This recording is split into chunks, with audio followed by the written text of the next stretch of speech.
Gulu, Uganda, 240 miles north of the source of the River Nile.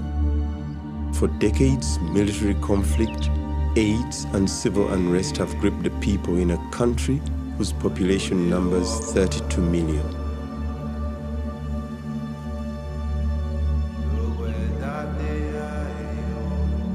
Once known as the pearl in the heart of Africa, Uganda is a country fractured by ethnic division, tribalism, and the struggle for political control of the nation's economy and abundant natural resources.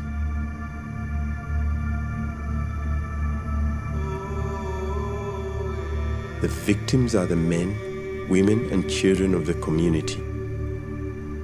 The perpetrators have been the same men, women, and children who call Acholi land home.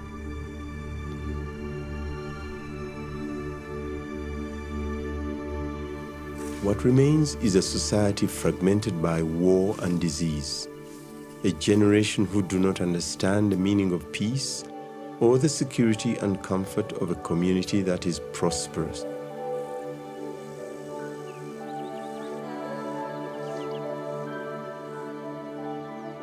There are few who once experienced the beauty of a community laden with opportunity, but whose soil is now stained with the blood of her people. So many have been left behind grasping for meaning, purpose, and hope in the middle of poverty and uncertainty. Uganda, statistically, is the youngest population in the world. Over 50% are below 50.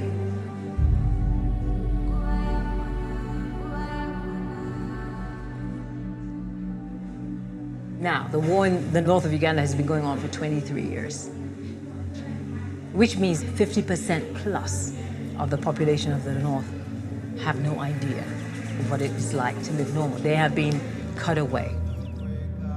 Gulu used to be a very peaceful place. I never knew actually people to be very harsh, fighting, for anything. Uganda as a whole was very peaceful, and there was wealth. There was cattle, there was goats, there was sheep, there were chickens, and food was in plenty. Children were everyone's responsibility. In the Choli culture, my father's brothers are all my fathers. You actually don't call him uncle, you call him father, so you call everyone father. And all your mother's sisters are your mothers. And all your cousins are your brothers and sisters. There's no word for cousin. And so in my case, I have 150 brothers and sisters. And we are held as responsible for each other as if you were born from the same woman. The whole of northern region was so peaceful. You could walk on foot from here at night, nothing would happen. And you would be fed by anybody, regardless of tribe. If you are tired, you branch to somebody's home, you'll be fed. You'll be welcomed. In 1986, a lot of actually soldiers, they went to Sudan. They came back saying that they were wanted to overthrow the government. That is the beginning of turmoil, hatred, jealousy, dislike, bitterness, up to now. Less than 10 years after gaining independence from the British Empire in 1962, the economy and social structure of the country were decimated. The following 15 years of armed struggle for the control of the nation proved to be fertile ground for the seeds of rebellion, which would bear fruit at the hands of the Lord's Resistance Army, or LRA, led by Joseph Kony. Joseph Kony is from Odek, he's an Acholi.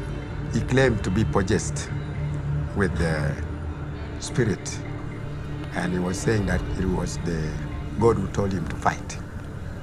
He became powerful because of his spiritual actions. He used to predict certain things, and it would happen. Then people got convinced that the spirit was from God. They started a lot of harassing people, killing people, looting, and so on.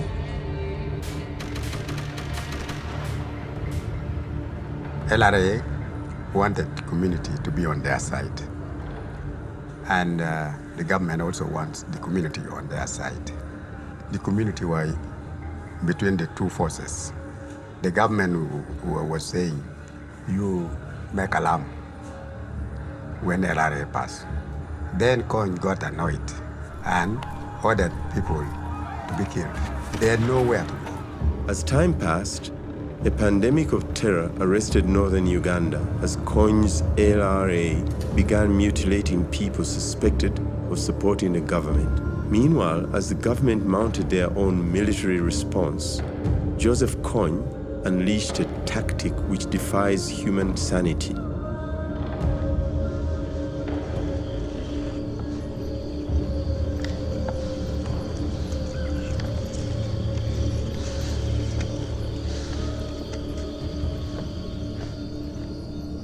When the wars intensified, the rebel forces had fewer troops, so they resorted to abducting children from schools.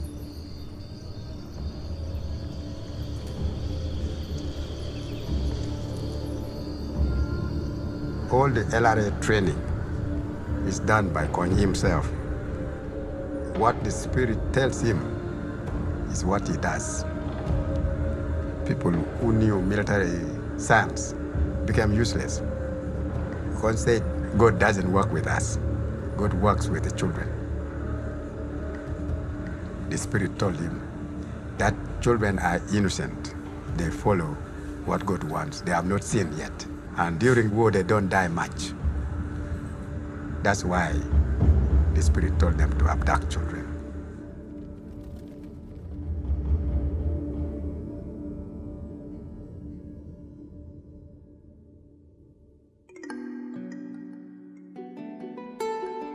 When I was still young, I stayed so very happily with my family. My mother used to love me so much.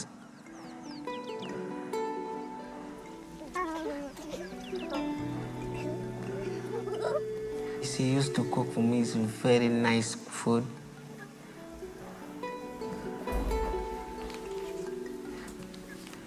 If I said I'm hungry, give me everything I want.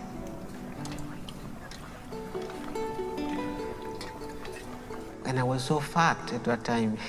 I was very fat and then very good-looking boy.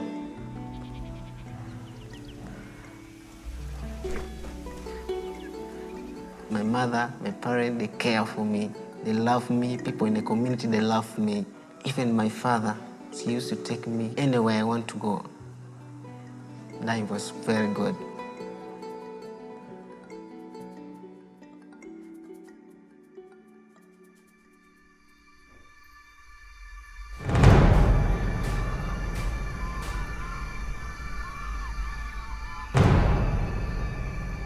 I remember the day I was abducted. I was walking together with my fellow student going to school. Suddenly, we heard that voice. The person said, "Stop, don't run. If you run, I will shoot you." Kubino na wabedo adong anda tidong bod megadit. Ubino na wa uburia kedo tina watitino kote bino tanyano dogala danya kaya watabongo yako detemanyo tochi wangwa chako mako yaro tina danda tero wa malo no wana tuburo kedo tina ankolo no wana tiwana dek tutara arache awa bario kede anya hache wana deka no down kote tero te kwanyo wade okwa. I remember vividly, my father was put under gunpoint. The rebel commander said, "We can only relax our offenses on your family if you can send us your children." They came and rounded the home, and they took 5 of us. We were the first lot of abductees. Chứ nó bé nén cái đã hương cái lúa cái nhà này. Mỗi nhà mai là cắt vàng. Ento gin ma ana chako nongone yunge amake eni awoy ma ana lubukare latin ma mego ma dek ki kwanyo ki at ki binu ki chelo en wako ka an ki chero kera ma kwo piena tiki mwaka para chel ki ken. One of my friends take off and suddenly they shoot him dead down.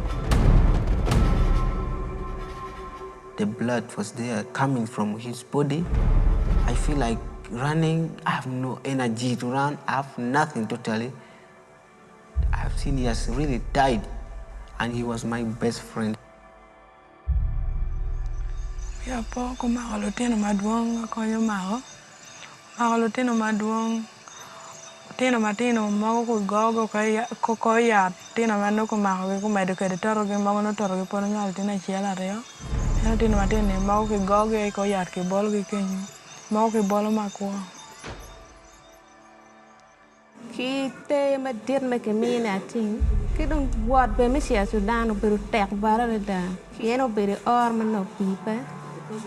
Karmo o Sudan wa no bene champa kun. Karme be dan bo tog ke maduong. Yeah, we were 12 in number. On our way, some people were so tired we could not walk. The feet are swollen. They ask you, "Are you tired?" You said yes, and they ask you, "Do you want to rest?" What kind of resting are they meaning? Forever. Majority were killed on the way.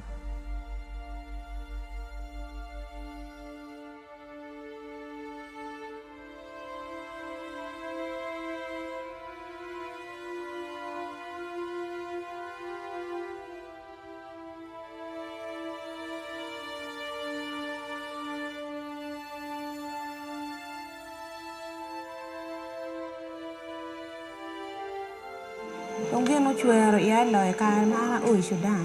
Ki kwanyan ki mia ki le so mo mo te ki mo wa ka ne be don ka ko ma pa ba. Chi an pa ye eno ni me beru kila cho pien la cho eno beru dan ma mwaka ne diet tutwal po pore piera ki kwanyo an ki toro do mi ario me fodo an chi ki mina fod me do mi ario enta wi leo pa beru ki gum me nongo kwoi kar eno ni.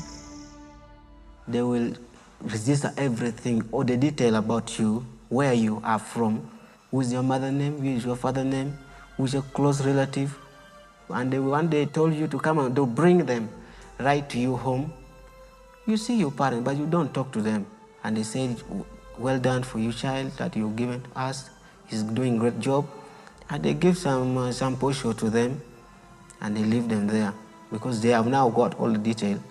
And they will come back again and destroy them all. And they kill them. They want you to forget about everything, and that will to confuse all your mind. And you think about killing now people only. You don't think about anything, like going home. He knew that the elder people would escape. Since if they are recruited unwillingly, they would escape. So those people who cannot escape now are the children, because they will not know the direction. And at the same time, you would be intimidated if he killed somebody from home.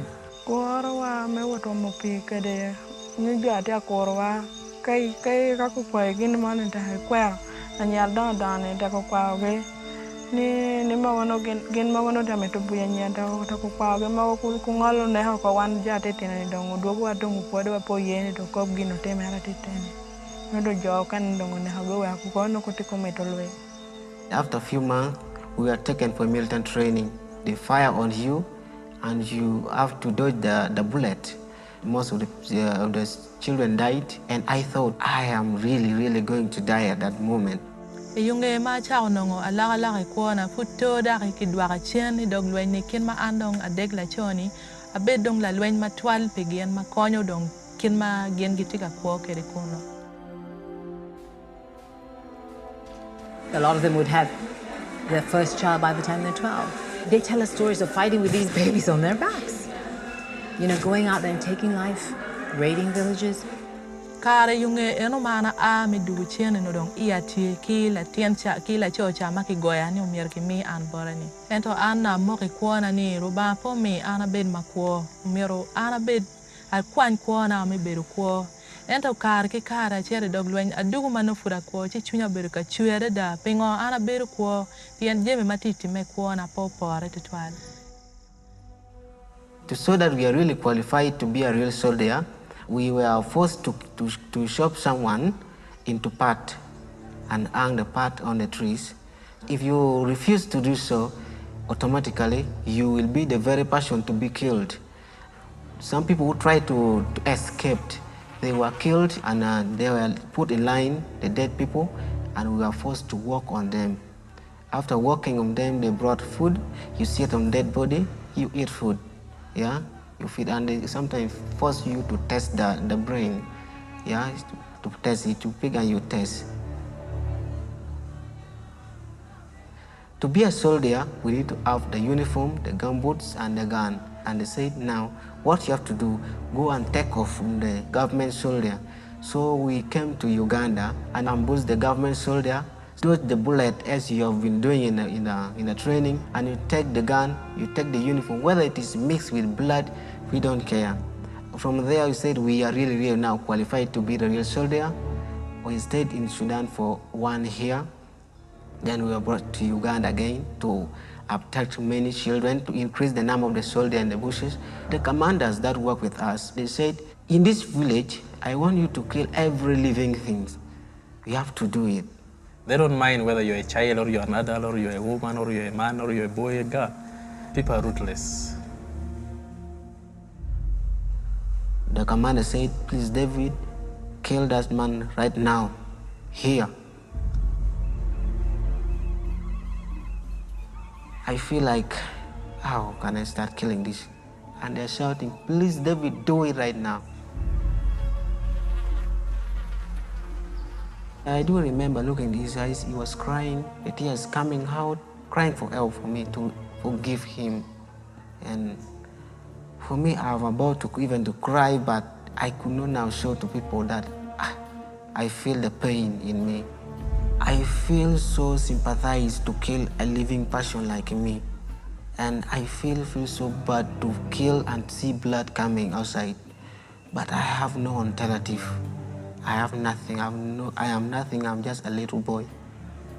I get a lock of wood and I hit him until he died.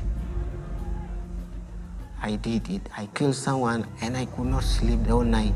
When I tried to close my eyes, suddenly he came back again. David, I told you to do it. Why do you do that on me?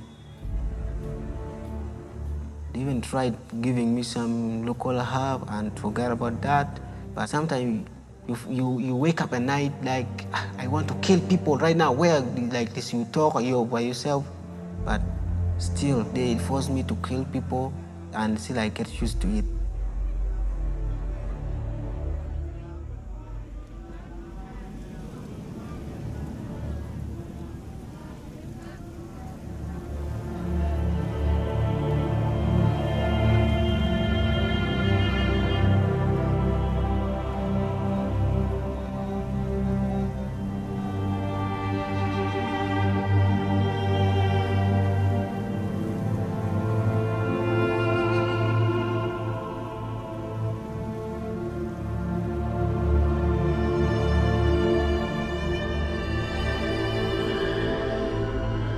When you live in Africa, you begin to see the pain that people are going through. You watch a movie like Blood Diamonds and you think, nah, it's not possible. But that kind of stuff genuinely happens, and probably worse. I think it's very hard for people in a safe environment to even conceive in their minds that people could actually live in such horrific situations. 250,000 children have been stolen from their homes. 30,000 right here in Uganda. I've talked to those kids. I've seen women whose noses and ears and lips have been cut off by some of their own friends and family. And not because they want to, but because they're being forced to do it, or they're going to be the one that's chopped to death. I mean, it goes on and on and on. The pain is unbelievable. The conflict by its nature was Acholi people fighting against Acholi people. totally alien to the way Acholi people function.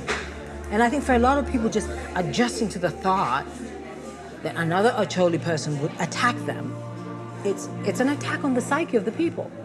It breaks down that whole feeling of security, of belonging, and of who are we? I mean, what is our identity? Our identity is that we're one. We stand together. We work together. When we go to harvest, we all harvest together. And suddenly you have your children coming back and killing you. I mean, how does one process that mentally? You find you are part of the rebel movement. You're fighting against your brother, who is part of the government forces. So brothers fight against brothers. The cause we didn't know. I was so young to know anything about governance. Seeing children being used for war and killing the very people you say you are fighting for was not the correct thing.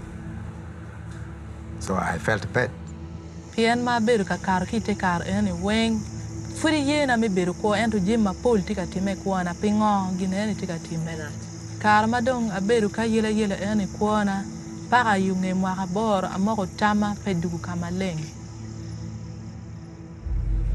One of the tactics the government adopted to try and protect the community was to have them all come into IDP camps or internally displaced people's camps. And because the LRA war focused a lot on abducting children, the only way to protect the population was to bring them into these IDP camps. The children who were born when the present government came to government are totally destroyed because of staying in the camp. The children were moving as they like. You know, the discipline had gone. The happiness in the community had gone. The development in the community has gone. The plan how the family should be managed and run had gone. People have lost morale. The male people in Acholi have been destroyed. They are all drunkards. The whole structure of life had been destroyed. Before all these things happened, if something happens to one person, at least the extended family from both the parents' side will take care of that child. There used to be every evening in a homestead, there would be a fireplace and all the people come and eat together. The elders would be recounting stories to the young ones. So that is now missing because of what I psychologically call the dislocation of society. Despite the government's best efforts to provide security for the people of northern Uganda, the IDP camps left the population of the north as easy targets for abduction by the LRA. Additionally, an atmosphere of extreme poverty and people's lack of access to basic services meant that the camps became festering grounds rampant with disease and HIV/AIDS. In the camp, people were suffering so much. There were no food, even water to drink. There were no better schools. Parents were suffering. Old people were suffering. Widows were suffering. Orphans were suffering because the social way of life of the Acholi people disappeared. So I think what has been lost has been that sense of community, that sense of esteem, the ability to maintain moral codes and standards. And it's been reflected, you know, that we have some of the highest domestic abuse rates now in Acholi, unheard of before. Women are selling themselves in prostitution, unheard of. Children are being neglected. Acholis never gave up their children. The use of children, the most valuable asset to a community, to kill, unheard of. Children used to love and revere their families. So we now have a community that has no fabric left. Internally displaced people's camps cut off the community from their point of esteem, their ability to be able to work the land and demonstrate their diligence. You've cut them away from their sense of purpose, the self-esteem, those things that held together, the esteem of the males. They didn't have anything. They'd wake up in the morning, His food comes in on the truck. It's nothing to work on. So who is this man now? He's nobody. What is he supposed to do with himself? How does he prove that he cares for his family? How does he prove that he can look after his children? Almost everybody had war trauma because we lost our dear ones, we lost properties, we lost locations, we lost homes. And some of our dear ones had to flee this place elsewhere. And people used to be fed by World Food Program. So socially, economically, politically, the whole region was completely affected. There was a center called Gusco, which was taking care of the younger age group. I happened to have gone to Gusco several times as a psychiatrist to see the effect of the war on these children. And honestly, it was just traumatizing and a very painful sight. Wherever they take these children, they are not accepted by the community.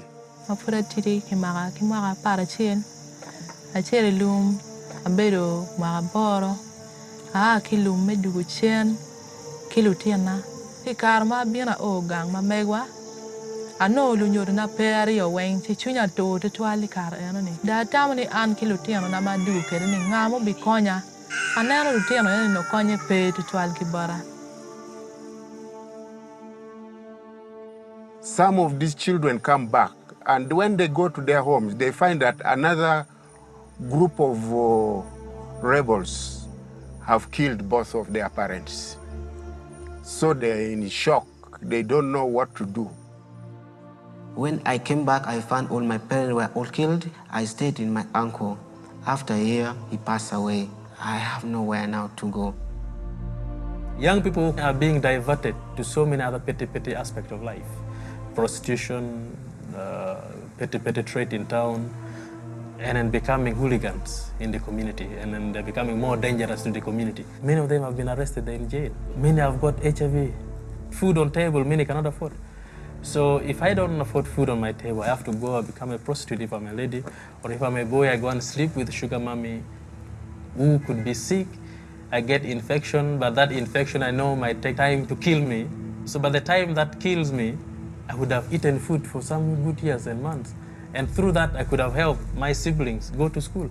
So that is the nature of life in the North. People in the community, they can point at me, they say somewhere that I have taken their property, I'm the one who have abducted their children, I'm the one who have taken all their chicken and whatever they have. And I feel so bad because it is not my will to do such kind of thing. And I feel like I am nothing in the community. I have nothing to do good in the community, so why am I still alive at that moment?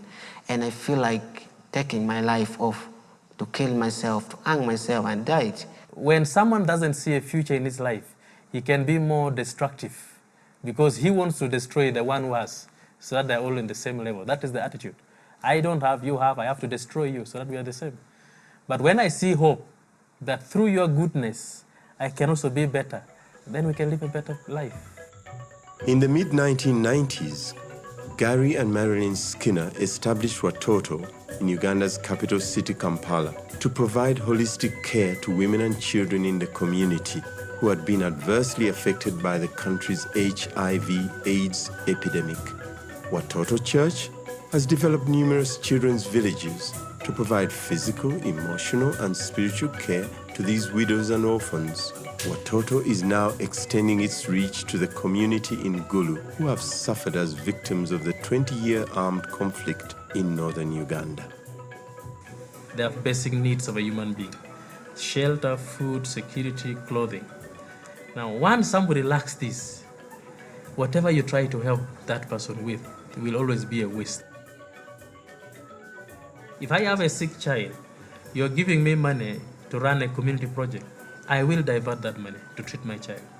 If you're giving me money to be in a microfinance revolving fund in a community, and I have not eaten food, I'll use that money to buy food. To me, at times, talking and psychosocial therapy, counseling, is even greater. Let someone discover his potential within himself. But that person, to discover that potential within himself, needs to be talked to. Someone should inspire him that, you know what, you can make life out of this village you're in. The approach of Watoto is not only through gospel, but through outreach activities. They're becoming a story. Watoto doesn't need to say, we are Watoto. What you do is speaking for itself. The church doesn't have a short-term goal. The church is here to stay. The community trusts us that we are here with them for life. A new concept which has come out with the Royal College of Psychiatrists found that actually 60 to 70% of people who have been spiritually counseled recover faster. Watoto is changing the traditional approach of a church foundation, that the church is just where we gather and spiritually we pray, we worship, we thank God, and we go home. It's good to do that, but out of that, help me also live a life in the community, which I think Watoto is stepping out to do.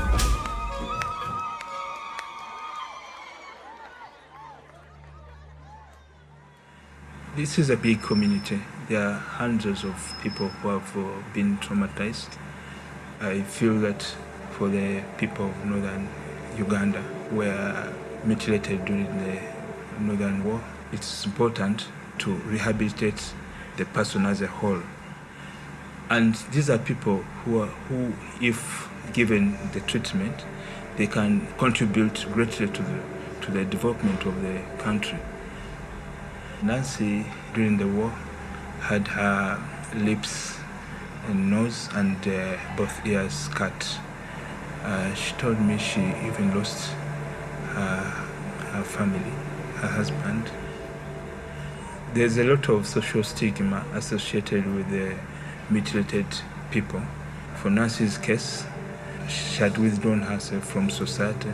She was always indoors and she was not able to mix with other people. So in stages, I managed to reconstruct her face. I've grown up in a suffering society. It's been so many wars since I was born. I've felt the importance of serving others. When I reconstruct a face, I feel I'm giving hope to another person. When I first saw Nancy, she was kind of withdrawn, but following these surgeries, she was now more at ease with herself. This reconstruction helped her to be reinstated into society.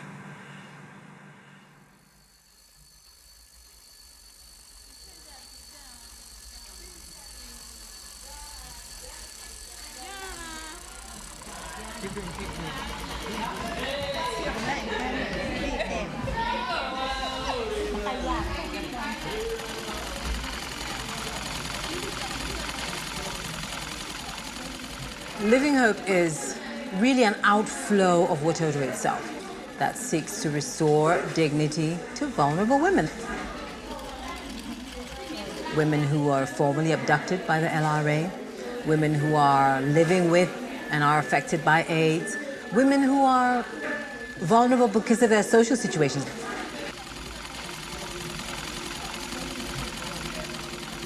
A lot of the women in our program, we found them bedridden, but now they're up, they're making money, they're getting engaged in life again. But much of that is just introducing her, giving her a reason to fight, giving her a reason to want to stay alive. Every single woman in this room has not only had to see killing, but has had to kill. They have deep wounds inside that need to be processed. They need to be given the tools to work through the experiences they've gone through. They're told, negative experiences cause you to draw conclusions. And those are the conclusions upon which you base your life. And those conclusions are like, here I am, a little child in the bush. It means I'm useless. No one loves me. I have no value. I'm a terrible person.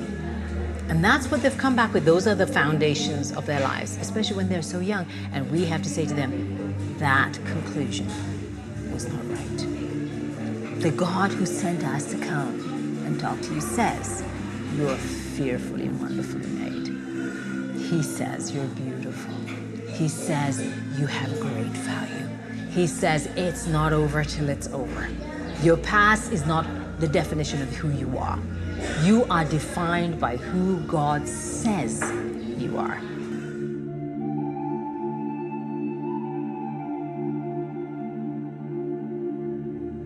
A lot of the women who die from HIV/AIDS do so out of just a lack of hope. It's happened up here in Gulu. You know, the woman just decides it's too much to cope with 6 children, 7 children, not knowing where she's going to get food to feed them tomorrow, not knowing where her rent is going to come from. And she just stops taking her medicines, she stops eating, and in 2 or 3 days she's dead. Living Hope is saying, let's keep the mothers alive and have them look after their children.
Aneno lutino na ano konygi pe bara pien te karo eno mati yeni uno pero wate te twan mi beru ki lutino matino pien ngwecha weng lwencha weng wagina chama pero mo ne ma mia ki lutino chi aneno lutino yani konye pe bara gino mo mano geu bi konya keri ya nyimu beru pe pien cha we atawni kapa to tin chi dira to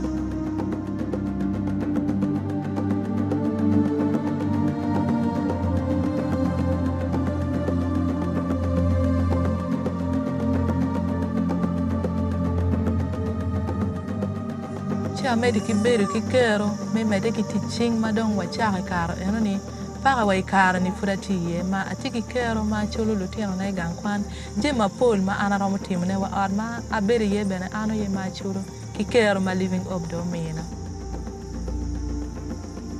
awinya gonya de da pien pol dano ku bete wen igang ma latien pe ye wa quarter chi ano lutino ma na tikere ni wilo wiya ki kom jeme mo kene mo bed ka kara geji aneno kid pa dano mo kene ma aneno bere chunya kwe pien pol kare dano we ondwa lo tiano giti gang kwan down tika chologi pa jomo kene go kwan go no ticho an bena go ni mega mero kwan kunong tich maroma roma gi pa jomo kende ni. Ti chunya yom to twal piro tiano na.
Right now we're sitting at what we call baby Watoto, and it's where we have babies that have been abandoned through many different circumstances. Babies found on trash heaps with their hands and feet tied behind their backs, thrown down outdoor toilets, unwanted, unloved. We have babies that have been born premature, less than 500 grams, that were literally given up for dead.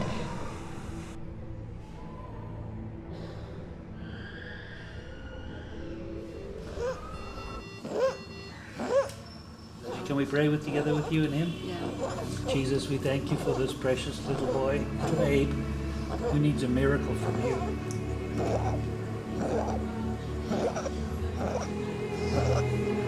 This is where these children, the most hurting children, are beginning their journey to become the great leaders for the future of Uganda. And I get excited when I think about all the children whose lives are going to be changed right here in Gulu. Allow him to be healed so he will become a strong, happy, healthy, whole little boy. We thank you for it, Lord. Amen.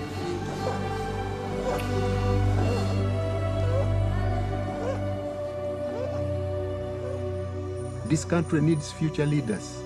And without training future leaders, we shall always be in that spiral of, would I say, decay. The mission of Watoto is to raise the next generation of Ugandan leaders. And in doing that, we make sure that we are pursuing excellence in academic and practical skills. We want to raise in each of these children integrity in conduct and moral values, so that each one of them becomes a responsible citizen and a productive citizen of Uganda.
Watoto's children's villages are providing a place where orphans of AIDS and war can be given a second chance in life.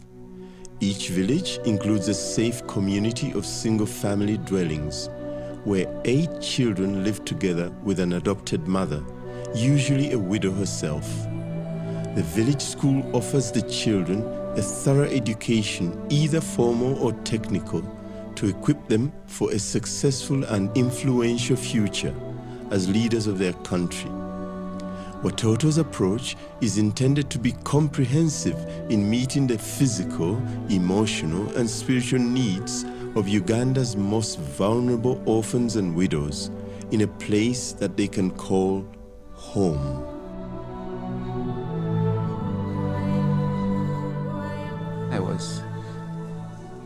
bush, and when I came back, within a week they come and tell us, now we are going to take you to school of war-affected children. They call it Sowak, which is in Gulu. I came to the school, but life was even so hard.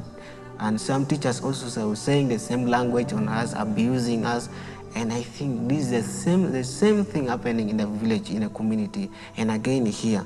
So I don't know what can I do. When I was in that school, many people has been lied that, you know, we are going to help you, and we have been filling many forms. But Watoto Child Care Ministry, they came there and they say, we are going to help you. And that time, Watoto came in. They called me, they began sharing with us. I will telling them my problem because I was having a nightmare every day, and they promised to take care of me. We are poor bella when I yaki any pin when I do a bed any. Natana better borrowing we are poor. Dana da dom coro, a tank call one yella, ye wine come at dinner tony. I don't have a benny Watoto need down. A nearer boholog that one leg of young where not your work a car.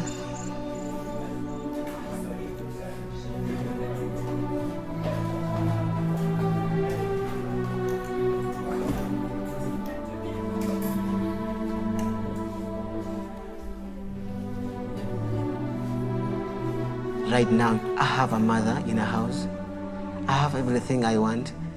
If I ask them that I am hungry, they give me food, they give me clothing, give me shoes.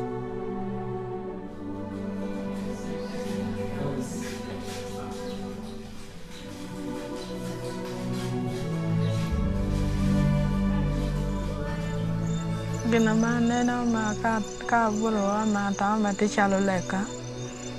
Atama ni merba ko ya kwan weg di macha ayub kerana magono ka nywalo ti na mago di macha mera ange gwak gabe ba ko ya gwak gabe kede kwana unyang nyige ahana ko kede chano kene balotin kichu ken. Now what is that? What is the reading now? First of all, you have to warm with this 1 degree. Add it to 15, and you get 16 degrees. So the answer was 16. Yes?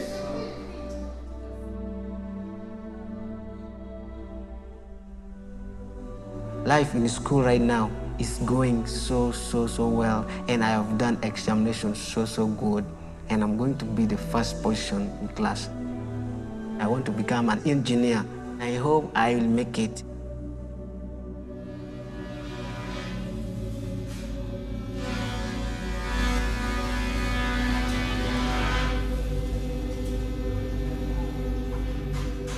I need not to think for myself alone. I need to think about people also. What I need is to create job for people who did not have time to go to school. If I can give some work, give them skill, they can use their hand, their free hand. It will be skilled men, skilled ladies, and we are going to develop the country.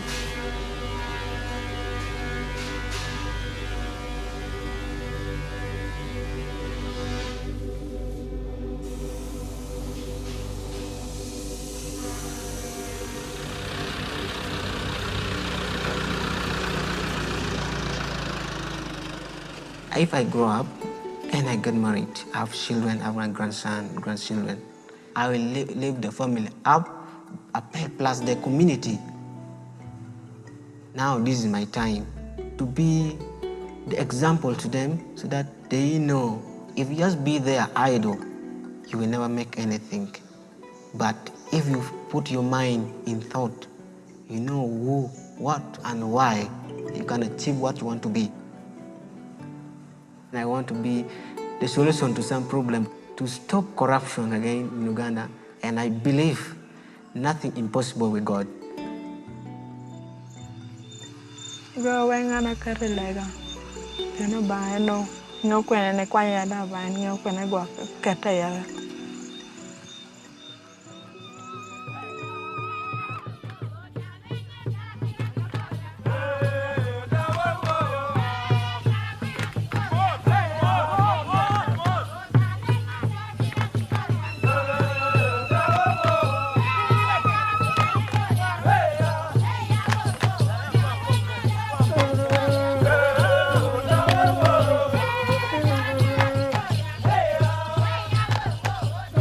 Because of the war in the north, the Acholi people don't know who they are anymore. That's what needs to be answered to this community. They need to be told. They need to be reminded. They need to rediscover who they are. Foi wun ben mi ye ni wan wa bit ki du kan cha bit mara maria. A chaka me ponwa bero lokum get what. Wa ponye wa niangi ber mai kupe ma kila wuri ki gen pere tek to twal ni wan weng mier wa bet kere. Jo adi ma gu cha ponye ya chaka na wa ya gike olugu chobo il si malo.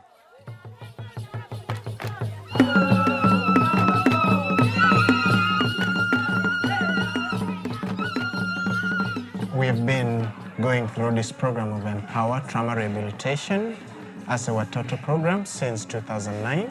And our objectives and goals as we go to the camp is to stay for 2 weeks and experience the program together with the local community.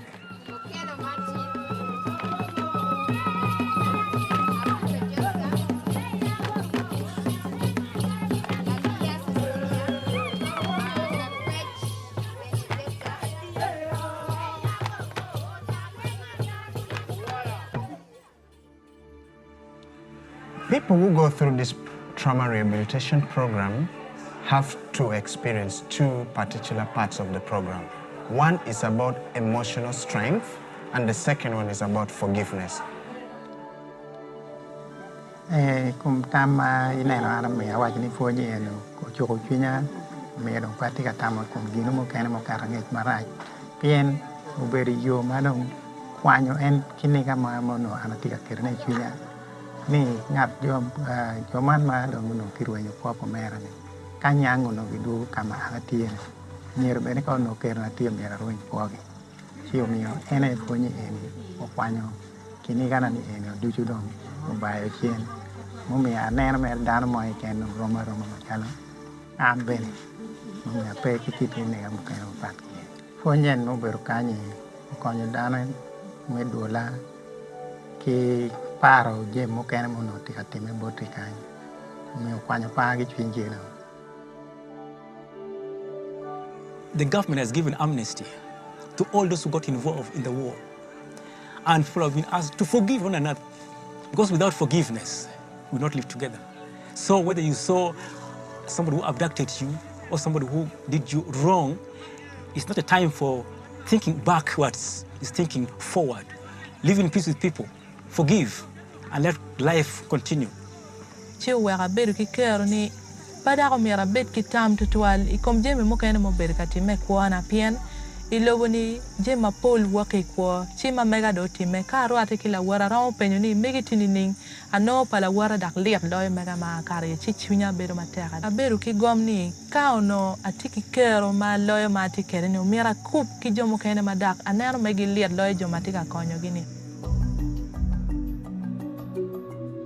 When a snake bites you, you have 2 choices. You can take off after the snake and try and kill it, or you can deal with the poison in your flesh. If you make the choice to run after the snake, you're gonna die because the poison's gonna work through your system. You know, you can make a choice. You don't forgive for the other person's sake. You forgive for your own sake.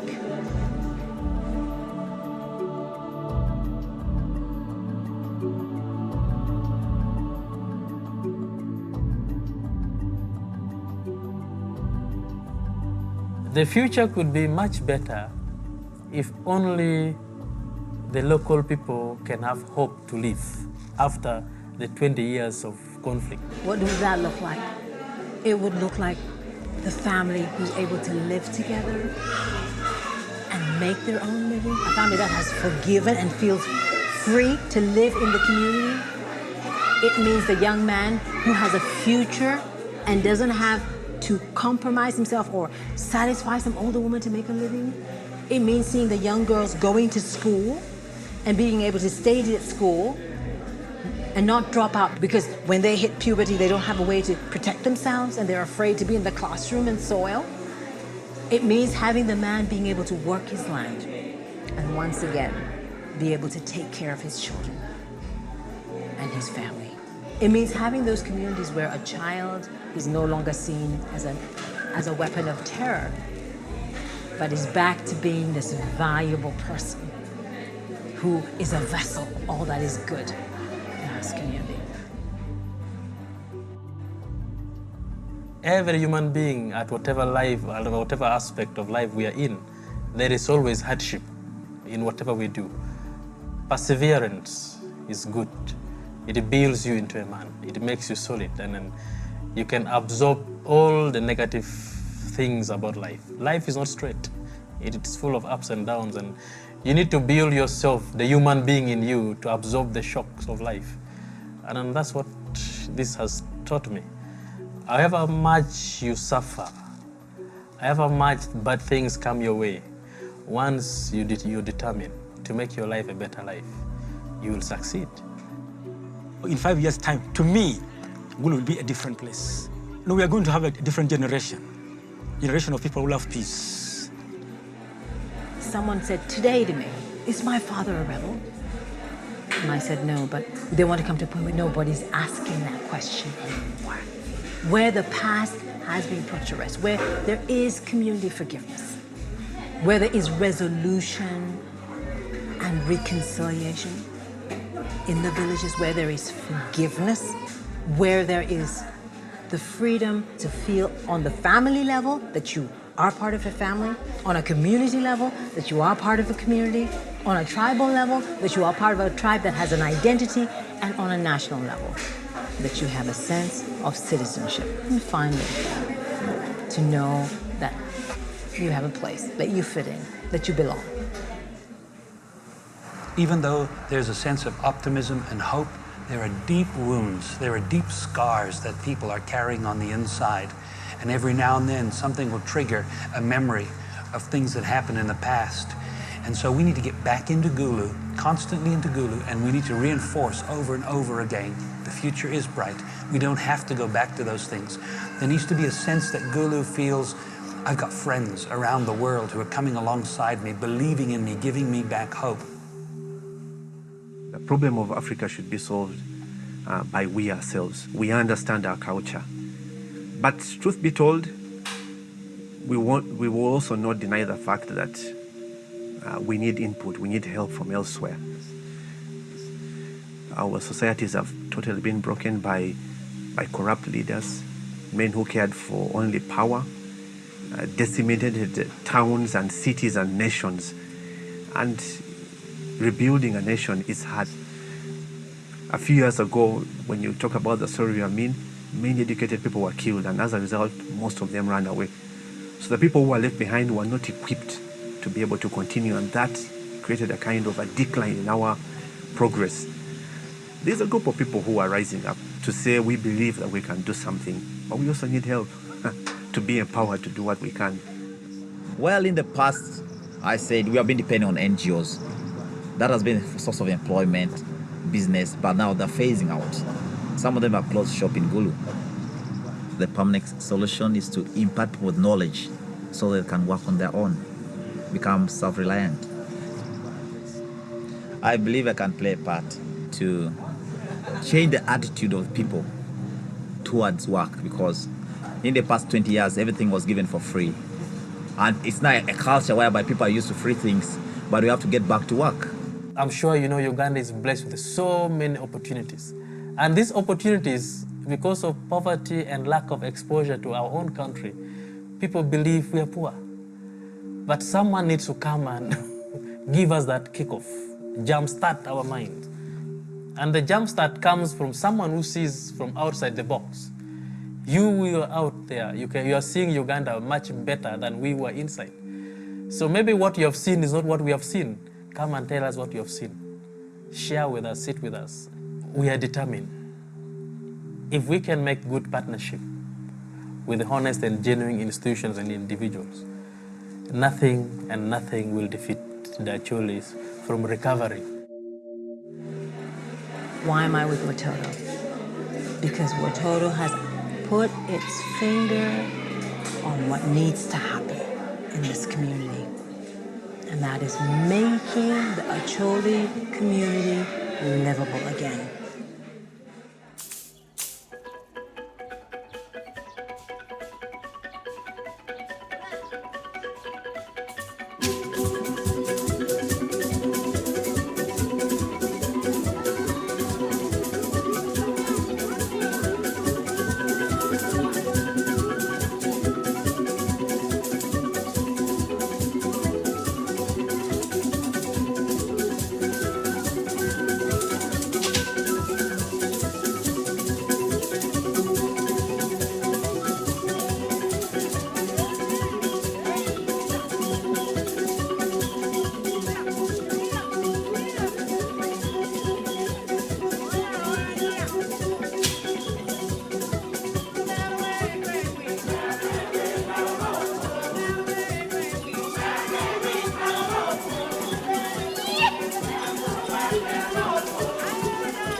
When I look into the future, I see hundreds of thousands, maybe even millions of kids who were thrown into circumstances that left them with despair and hopelessness. Those kids becoming meaningful citizens in a community where they are giving and making and developing and transforming their community, their country, their continent into a beautiful, beautiful place all over Africa.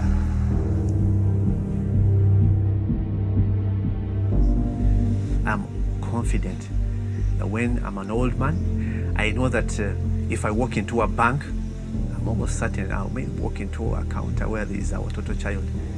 I know that maybe one day, God forbid, if I have to go to the police station for something, I know that behind the desk I'll find a Watoto child. And maybe one day going to visit my grandchildren somewhere in a school, I know I'll find a teacher and he'll be a Watoto child or she'll be a Watoto child. I know that every area of this economy, they will be there. I'll open the newspapers and I know I'll see a picture of one of our children.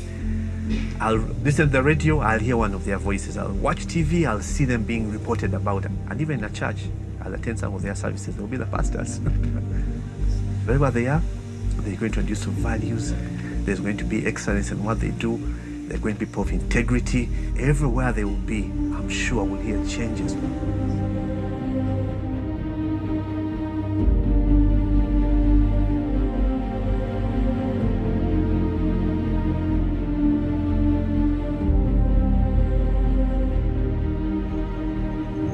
Sometimes I ask my question, God, how are you going to protect Uganda? How are we going to overcome these challenges that we are having in northern Uganda?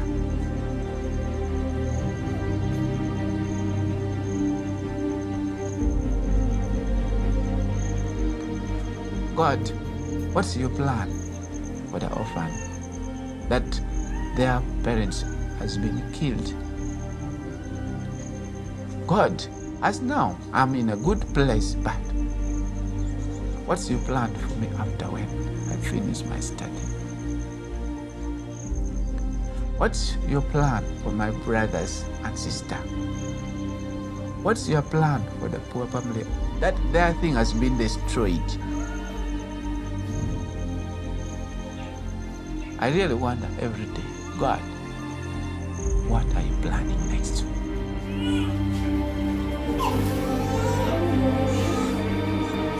Okay.